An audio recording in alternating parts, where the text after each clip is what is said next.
Hey everyone, it's time to discuss how your dog might actually get you killed in bear country. To get things started, I've got a riddle for you. What do daddy longlegs have in common with bears? I'm sure most of you have probably heard some variation of the following. Daddy longlegs are the most poisonous spiders in the world, but their fangs/mouths are too small to bite humans. This popular bit of social wisdom is actually a comedy of absurd falsehoods. For one, daddy longlegs, also known as harvestmen, while arachnids are not spiders. Next, spiders are not poisonous. They are venomous, meaning that they inject their toxins where poison is either swallowed or absorbed. But in the case of daddy longlegs, your grasp of poisons versus venoms really doesn't matter anyway, because daddy longlegs are neither venomous nor poisonous. They are the very epitome of harmless. Yet people all over the world continue to believe popular, laughable fictions about these creatures. This is an example of something called social learning, which isn't necessarily a bad thing. For most of human existence, we've learned socially, adopting the behaviors and understanding of our tribe or community to survive. And it's gotten us pretty far, but it's a strategy that also has some major flaws. Once tradition or repetition get confused with validity or truth, it's very easy for frequently repeated falsehoods, even absurd fictions, to get confused with fact and truth, as is the case with daddy longlegs or harvestmen. People are convinced that they are highly poisonous spiders because they've heard it repeated so many times. Now, I know you're asking, so what on earth does this have to do with bears? Well, as it turns out, bears are poisonous. I'm obviously kidding. Bears are clearly not poisonous, but there are a great many social fictions retarding our understanding of bears and how to explore bear country safely and responsibly.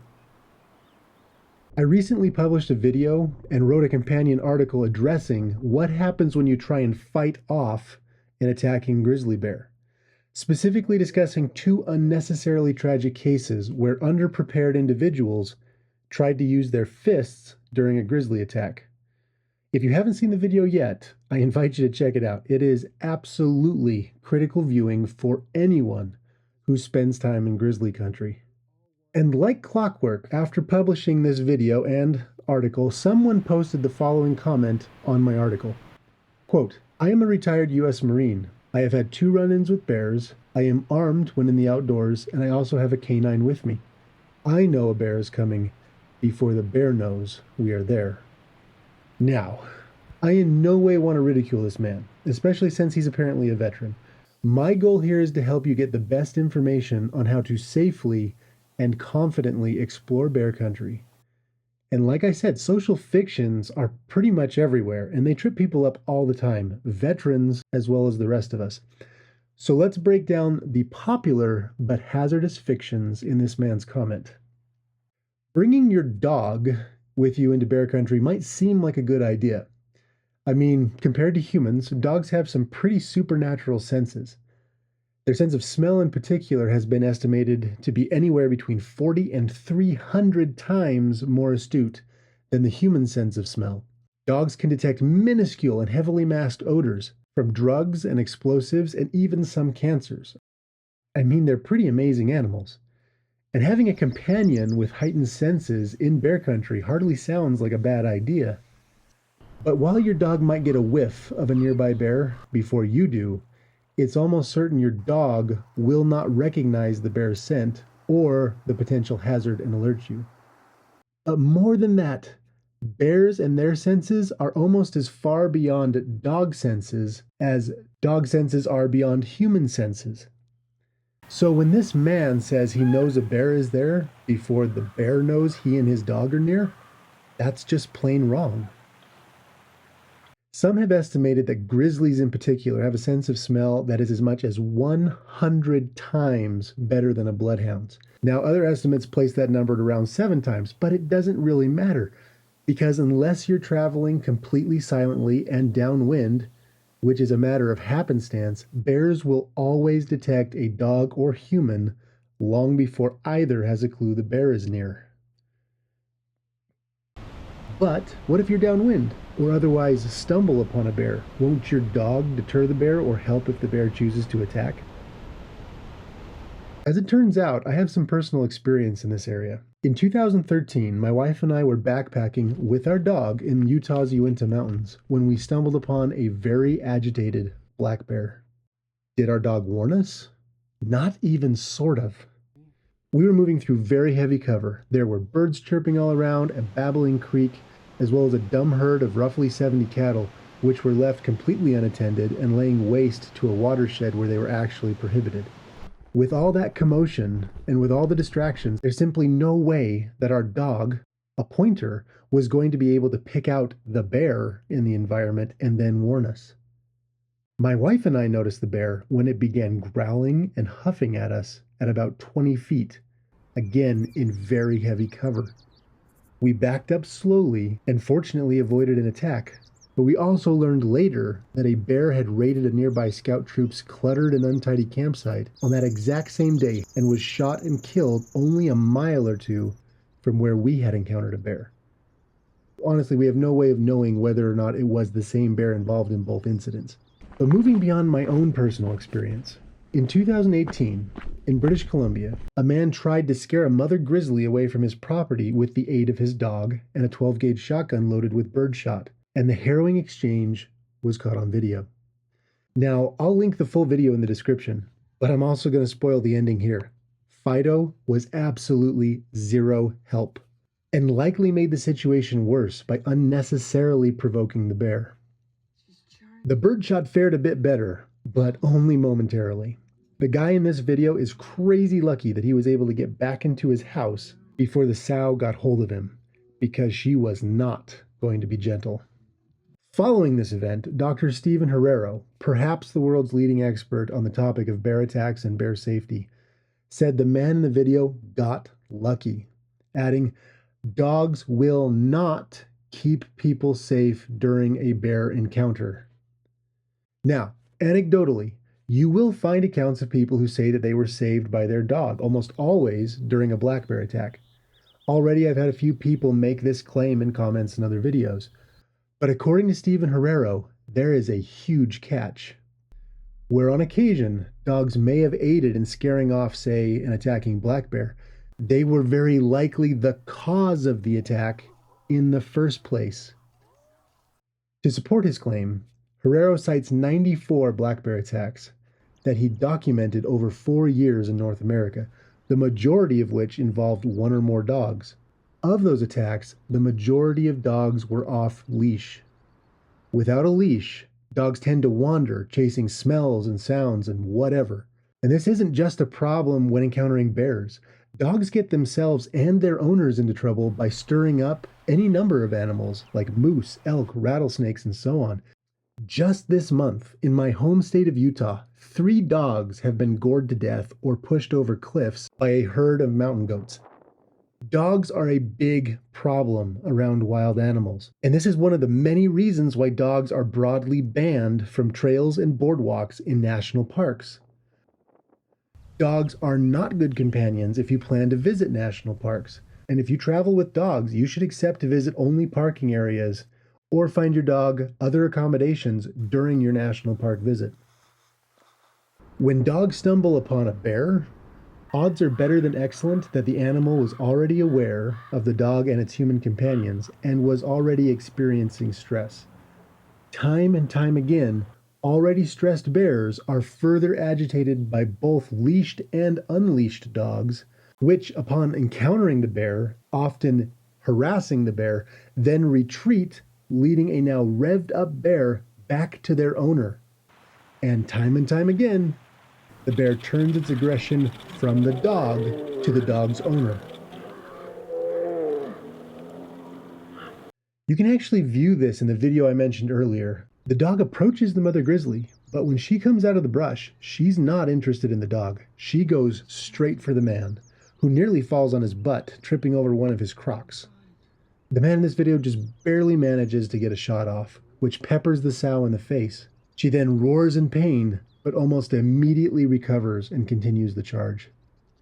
Now, I know I've already said this, but the guy seen here was ridiculously fortunate that the bird shot bought him enough time to get himself and at least one of his crocs back into the house. Now, I do not condone pulling out your phone to record a hostile bear encounter, but I can't deny how incredibly informative this video is. While mother grizzlies regularly behave aggressively when they encounter humans and dogs at close range, it's actually very rare for mother black bears to attack humans unless they're actively being harassed or crowded. Of the 94 black bear attacks cited by Stephen Herrero, 23 involved mother black bears with cubs. And of those 23 attacks, 21 involved dogs, meaning that 91% of attacks by female black bears with cubs involve dogs. Even when on leash, dogs often actively and passively instigate aggression by bears, according to Stephen Herrero, and his frequent research collaborator, wildlife biologist Dr. Tom Smith, who is heading up a database that has analyzed more than 1,000 bear attacks in North America for the express purpose of decoding the circumstances that often lead to aggression by bears. And while helping me analyze a number of recent attacks, Smith put it this way: bears have an innate aversion to dogs. They'll go after them. They've co-evolved with wolves, and wolves, as a pack, will separate cubs from the mother and kill the cubs and run the mother off. But even if there aren't any wolves in your area, Stephen Herrero adds that other competitors, like coyotes, foxes, and mountain lions, all bear a resemblance to dogs, which are likely to be similarly perceived by a bear as a competitor or threat, whether the bear has cubs or not. So, while letting your dog off leash is, in Tom Smith's words, probably the worst thing you can do in bear country, don't expect a leashed dog to deter a bear or warn you if a bear is nearby either.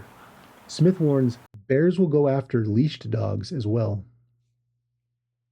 A couple years ago, I made a video explaining why fatal bear attacks had hit a 30-year record high, and while I was editing that video, 2 hikers were attacked by a mother grizzly north of Yellowstone National Park.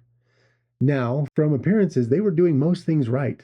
They weren't alone, they stood their ground, and they had bear spray, which they used successfully to end the attack. But they also had a dog running around off leash, which then located and agitated the mother grizzly before leading her straight to the 2 men, who were fortunate to receive only minor injuries. Quoting Tom Smith, aside from bear spray or a firearm, just being with more than one person, 2 or more, automatically puts the odds in your favor during a bear encounter.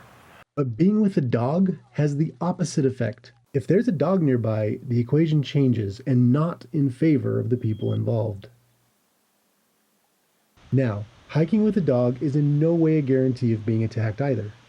I can testify to that personally. My wife and I, as well as our leashed dog, escaped our own close encounter with an agitated black bear without injury. And anecdotally, there are other examples of people who encounter bears, both black and grizzlies, with their dogs, who escape without injury and even without the bear showing aggression. This doesn't mean dogs are quote-unquote safe travel companions, but these anecdotal accounts do demonstrate that bears don't roam the landscape looking for a fight. When given space and the opportunity, bears are most likely to avoid conflict. But the numbers here are pretty definitive. Hiking with a dog, especially off leash, is pretty darn likely to cause trouble during a bear encounter. Do not expect bears to run away if they have young or perceive you or your dog as a threat. So, what does this mean for you dog owners? Well, on the most basic level, you're going to need to know how and when to reject problematic social wisdom or traditions, which, if we're honest, is a really valuable skill under any circumstance. People go hiking with their dogs off leash all the time. It's an extremely popular, though inconsiderate and mostly prohibited social custom. And most people will never encounter a bear on the trail. But for those who do encounter bears and have just copied and pasted what they've seen others do on the trail, rather than following informed and responsible hiking practices, they may learn firsthand that following social wisdom and customs can be a hazardous and very costly habit. Already within the last year, there have been a number of people who have been attacked by bears while walking their dogs, including a few fatal attacks. So if you plan to travel with your canine companion, there is an outside chance that your dog will alert you to a bear's presence sooner than you would otherwise be aware. But again, don't count on it. And more importantly, the presence of your dog will also likely trigger the bear's aggression, which is then very likely to be turned on you. During an encounter or an attack, a well-trained or highly protective dog might help distract or deter a bear. But that's a big maybe, and not a gamble I'd advise making. Dogs are easily outmatched by most black bears, and little more than an irritant to an adult grizzly bear, as evidenced by a recent attack in Montana when a hunter and his dogs stumbled upon a nearly 700-pound grizzly boar. Now, he escaped without serious injury, but according to his account and reports of the incident, it's not because of his dogs, who beyond flushing the bear from the brush, didn't engage the bear at all after it charged. If you intend to hike with your dog in bear country, first ensure that dogs are permitted in the park and on the trail where you intend to travel. If dogs are permitted, then make sure your dog is leashed at all times. Travel with other people and learn how and when to use a deterrent effectively. That is going to be the subject of my next video on the topic of safety in bear country. Now, there are countless videos online pretending to educate people or just fueling the ridiculous debate over bear spray versus firearms.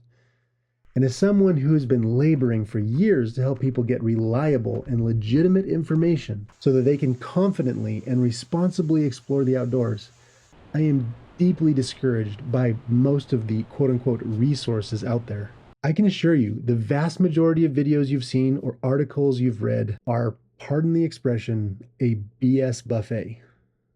Many of them offer a few partial truths, only to then mix them with often repeated, ludicrous, and dangerous falsehoods, proving once again that a half-truth is ever the blackest of lies. Half-truths, partial truths, and plain nonsense can cost you dearly if you come face to face with an aggressive bear. Simply put, you do not want to rely on bull, half-truths, or social fictions to keep you safe in the backcountry. You want informed guidance that you can trust. So stay tuned for the next entry in this video series, where we will settle once and for all the nauseating debate over whether you should rely on bear spray or a firearm, and discuss how and when to use them both. So, until next time, this is Mike from At Home in Wild Spaces reminding you, whether indoors or outdoors, that knowledge is power and a far better compass than following the crowd.